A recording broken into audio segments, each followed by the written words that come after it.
नमस्कार वर्कर्स, मैं संजोगिता एक बार फिर हाजिर हूँ एक नई जानकारी के साथ। वीडियो शुरू करने से पहले आप सबसे रिक्वेस्ट है कि जिसने भी अभी तक मेरे चैनल को सब्सक्राइब नहीं किया है वो जल्दी से मेरे चैनल को सब्सक्राइब कर दें, बेल आइकन को भी दबा दें ताकि आने वाली सारी वीडियोज़ की नोटिफिकेशन आपके मोबाइल पर आ जाए। तो वर्कर्स, आज की वीडियो में हम बात करने वाले हैं पोषण ट्रैकर के नए वर्जन के बारे में 23.5 और उसमें आने वाली चेंजेस में। तो अब हम सबसे पहले हम प्ले स्टोर में जाकर के पोषण ट्रैकर ऐप को अपडेट कर लेंगे और व्हाट्स न्यू में जाकर के हम आई हुई चेंजेस के बारे में देखते हैं कि कौन कौन सी चेंजेस जो हैं इसमें आई हैं। तो सबसे पहले हम व्हाट्स न्यू में क्लिक करेंगे तो ये जो चेंजेस इसमें आई हैं वो यहाँ पे शो हो जाएंगी।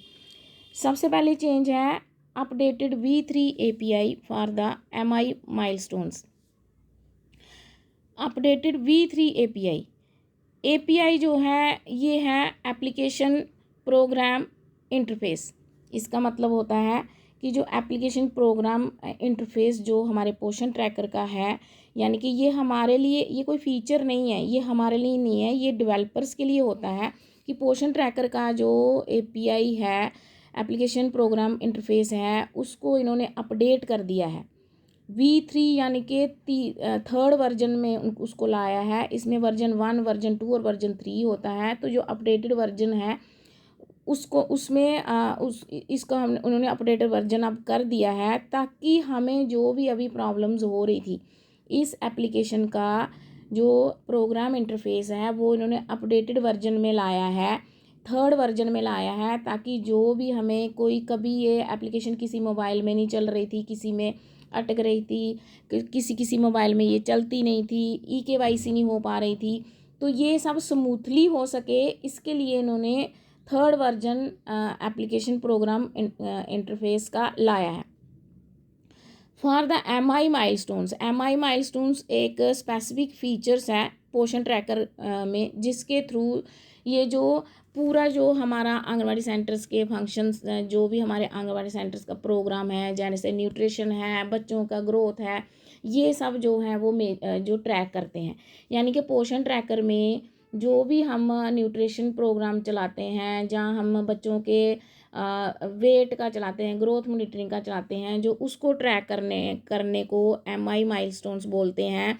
तो ये उसके लिए, ताकि ये स्मूथली हो सके, उसलिए इन्होंने जो API जो है उसका थर्ड वर्जन लाया है। यानी कि ये कोई नया फीचर नहीं आया है, इन्होंने ऐप को अपडेट कर दिया है, थर्ड वर्जन में लाया है ताकि ऐप स्मूथली चल पड़े। यानी कि जो आपको eKYC करने में प्रॉब्लम हो रही थी, किसी में लॉगिन प्रॉब्लम आ रही थी, अब जो है ये प्रॉब्लम्स नहीं आएंगी।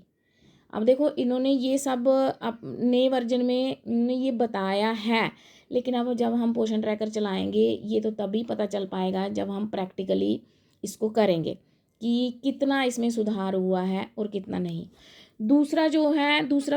दूसरी चेंज है enable father guardian bifurcation during new beneficiary registration in the children category मतलब 6 months to 3 years और 3 to 6 years, बाकी प्रेग्नेंट और लैक्टेटिंग में नहीं। तो ये इस कैटेगरी में अब इन्होंने फादर गार्डियन का जो रजिस्ट्रेशन के टाइम पे हम आधार लगा सकते हैं। पहले इन्होंने फादर गार्डियन का आधार लगाने से मना किया हुआ था, पहले मदर का ही लगता था।